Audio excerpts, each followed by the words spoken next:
দুনিয়াতে যা দেখা যায় সব হলো সম্পদ, আর এই সব সম্পদের মধ্যে সবচেয়ে দামি সম্পদ হলো নেককার নারী।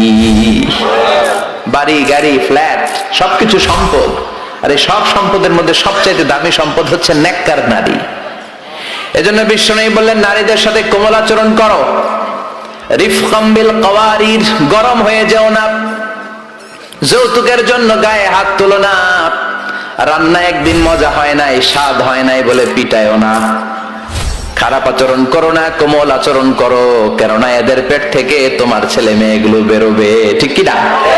রিফকাম বিল কওয়ারির, কোমল আচরণ করো। নারীদের সাথে কোমল হতে বলেছেন বিশ্বনবী। কওয়ারির মানে গ্লাস, গ্লাস যেভাবে ধরতে হয় রাখতে হয়, নারীদের সাথে ওইরকম আচরণ। কাচের গ্লাসকে জোরে ধরা যায়? জোরে রাখা যায়?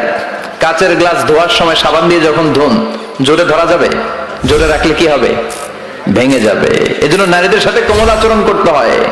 নারীদের হৃদয়টা অনেক নরম, এদের সাথে যদি আপনি রেগে যান, হেতিকে লগে গরম হইলে হেতিরা সেতি যায়, আর নরম হইলে গলি যায়।